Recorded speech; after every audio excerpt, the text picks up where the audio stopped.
Neeraj Vinod Burani's Spacecraft Interiors. Your space, our craft. Experienced and professional team.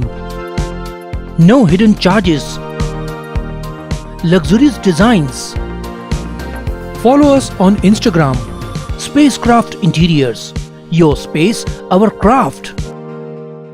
उल्लास विकास को YouTube पर subscribe करें और bell icon को भी दबाएं। कायद्याने वागा संगठन ने हमेशा नागरिक सुविधाओं, ठेका श्रमिकों और सेवानिवृत्ति कर्मचारियों के मुद्दों को प्रशासन के सामने उठाया है। यह संगठन पहले भी कई बार विरोध प्रदर्शन कर कर्मचारियों के साथ हो रहे अन्याय के खिलाफ आवाज उठा चुका है। बुधवार को संगठन कायद्याने वागा ने उल्लासनगर मनपा प्रशासन को 7वें वेतन आयोग के अनुसार सेवानिवृत्ति कर्मचारियों को दिसंबर 2024 के अंत तक भुगतान करने का अल्टीमेटम दिया है। इसके लिए उन्होंने नगर निगम के बाहर विरोध प्रदर्शन किया। महानगर पालिका के सेवानिवृत्ति कर्मचारियों को अभी तक 7वें वेतन आयोग और विभिन्न योजनाओं के तहत पैसा नहीं मिला है, लेकिन नगर निगम प्रशासन इन कर्मचारियों को उनके हक का पैसा नहीं दे रहा। इन कर्मचारियों को बार बार नगर निगम के अधिकारियों के पास जाकर गुहार लगानी पड़ती है। घंटों अधिकारियों के कैबिन के बाहर खड़े रहने के बाद भी उन्हें न्याय नहीं मिलता। नगर निगम प्रशासन के अधिकारी हमेशा कहते हैं कि नगर निगम के पास पैसा नहीं है। इस स्थिति पर आक्रामक होते हुए कायद्याने वागा संस्था के प्रमुख राज असरोडकर के मनपा प्रशासन पर गंभीर आरोप लगाया है। उन्होंने कहा, नगर निगम प्रशासन के पास भ्रष्टाचार करने के लिए पैसा है। एक ही काम को बार बार शुरू करके ठेकेदार से कमिश्नर लेने के लिए पैसा है, लेकिन सेवानिवृत्ति कर्मचारियों को उनका हक देने के लिए पैसा नहीं है।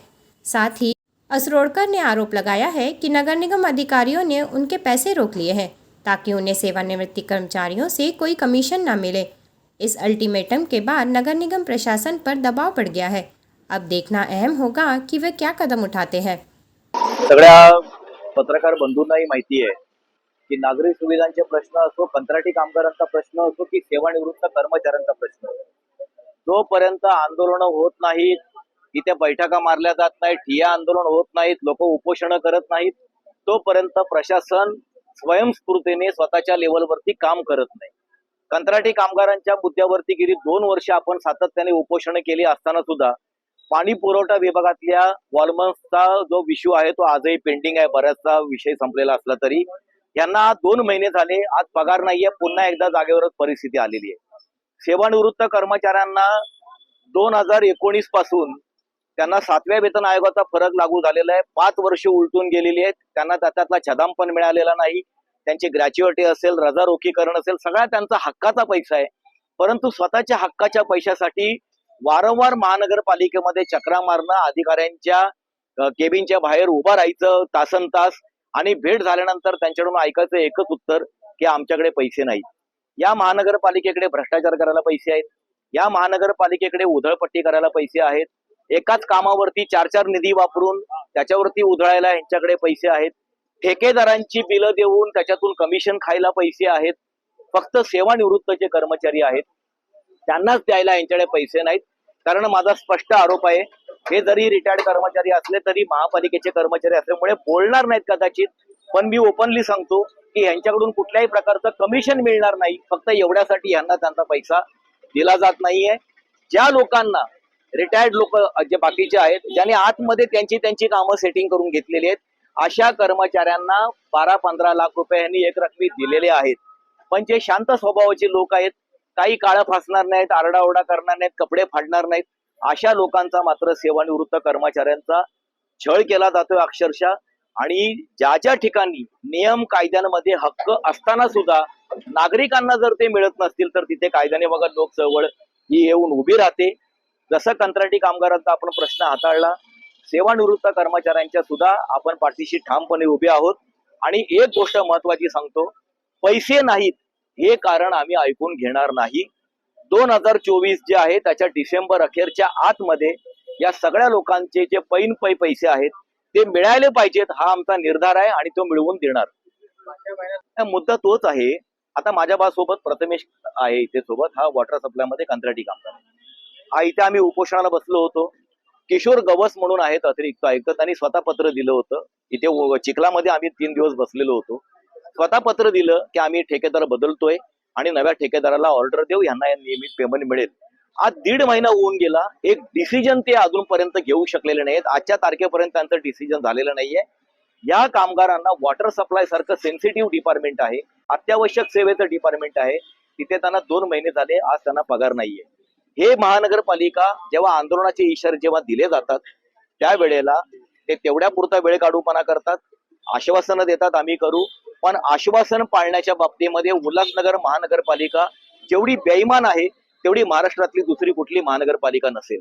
आणि त्यामुळे यांना माझ्यासारख्या हटवादी माणसाची भाषा कळते. इथल्या प्रशासनाचं असं म्हणणं आहे की राज असुरकर खूप हट्टी आहेत, पण ह्यांना अशा हट्टी लोकांचीच भाषा कळते. यांनी एक निर्णय घेतलेला आहे की जे सेवानिवृत्त कर्मचारी मयत झालेले आहेत त्यांच्या कुटुंबाला आम्ही एक रकमी पैसे देऊ.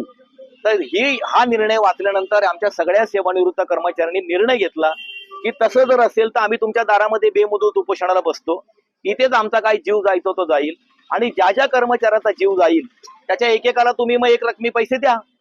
ते सध्या 2-2 हजार रुपये देत आहेत. 2,000 हे नॅशनलाइज काय बँकेचं व्याज सुद्धा नाहीये, आणि ते 2,000 भिकेसारखे जे यांचे हक्काचे 5 लाख 10 लाख रुपये आहेत 2-2 हजार पेन्शन सोबत दर महिन्याला भीक दिल्यासारखी देत आहेत. म्हणून आमच्याकडे तुम्हाला बॅनर दिसेल, भीक नको आमचा हक्क आहे म्हणून. आणि या प्रकरणामध्ये सेवानिवृत्त कर्मचाऱ्यांच्या देण्याबाबतचे नियम त्याच्यामध्ये स्पष्ट तरतूद आहे की ते थकवू नयेत पैसे. राज्य शासनाचे निर्णय आहेत पैसे थकवू नयेत. हायकोर्टांचे सुप्रीम कोर्टाचे आदेश आहेत पैसे थकवू नयेत. पण उल्हासनगर महानगरपालिका एक अशी महानगरपालिका आहे जिचे स्वतःचे नियम कायदे आहेत आणि ते देशातले कुठलेही नियम कायद्यांचं पालन करत नाही. मग तोडगा निघाला नाही. ही सगळी मंडळी आहेत ना संविधानिक मार्गावर चालणारी मंडळी आहेत, कोणी हिंसक नाहीये. आम्ही दगड काय खडा सुद्धा मारणार नाही त्या महानगरपालिकेवरती. आमच्याकडे एकच मार्ग आहे, आम्ही इथे शांतपणे मांडी घालून बसू, कारण ही महानगरपालिका मंडपाला सुद्धा परवानगी देत नाही. त्यामुळे याच्यापूर्वी जशी उघड्यावरती आंदोलनं केलेली आहेत तशी आंदोलनं होतील. आणि जोपर्यंत जर त्यांनी आंदोलनाची वेळ जर आणली तर मग नॅशनलाइज बँकेच्या व्याजा इतके त्याच्या व्याजासकट एक रुपया जो आहे शेवटचा तो घेतल्याशिवाय हे उपोषण सुटणार नाही. खरं म्हणजे जसा देश तसा भेस. वस्तुस्थिती अशी आहे की मी 1990 साली महापालिकेत लागलो, तेव्हापासून तर आजपर्यंत 31 मे 2024 पर्यंत मी माझी सेवा बजावली. कर्तव्य काळामध्ये मला खूप चांगले अनुभव आले. मला कधी त्रास होण्याजोगं असं वर्तन कुणीही केलं नाही, कुणाकडून झालं नाही.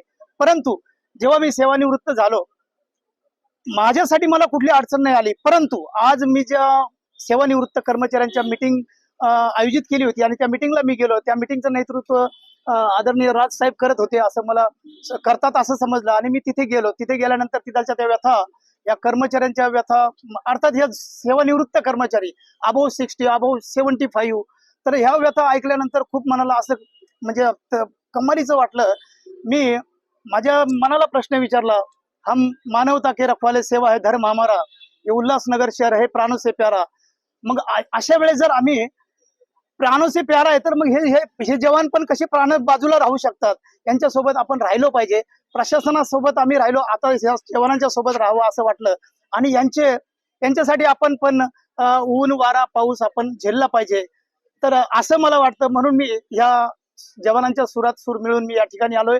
आणि मला खात्री आहे राजसाहेबांनी हे आंदोलन, अर्थात आंदोलन म्हणण्यापेक्षा लोक चळवळच ही, आणि अगदी शांततेच्या मार्गाने होणार आहे. कुणाला काटा सुद्धा टोचणार नाही, कुणी ओरडा करणार नाही. हे सरांचं बोलणं आहे सर्वांना आणि इन्स्ट्रक्शन आहे, त्याच्या अनुषंगाने हे आम्हाला 100% खात्री आहे की हे आम्हाला आमचे पैसे किंवा आमचे जे प्रलंबित प्रश्न आहे हे नक्कीच कारणी लागतील आणि आम्हाला त्याचा न्याय मिळेल. 1989 साली मी कामाला लागलो आपल्या BMC मध्ये सुरक्षा खात्यामध्ये. तर मी आता 34 वर्ष 5 महिने सेवानिवृत्त होऊन ड्युटी सेवा करून निवृत्त झालो 1 मार्चला. आता हा 7वा महिना लागला. मला पेन्शन नाही, माझे ग्रॅज्युटी नाही, कुठल्याही प्रकारचा 1 रुपया मिळालेला नाही मला. आणि त्यांना 6 महिने अगोदर दिलेले असतात. म्हणजे जेव्हा माणूस कामगार रिटायर होतो आपला त्याच्या अगोदर 6 महिने लोकांना तयारी करण्यासाठी हे दिलेला असतो टायमिंग. ते 6 महिने काय, त्याच्यानंतर 7 महिने होऊन झाले तरी पण आम्हाला अजून काय उत्तर मिळत नाही. काय करतो चालू आहे म्हणतात ते लोक. वीडियो रिपोर्ट उल्हासनगर उल्हास विकास. उल्लास विकास को YouTube पर सब्सक्राइब करें और बेल आइकन को भी दबाएं।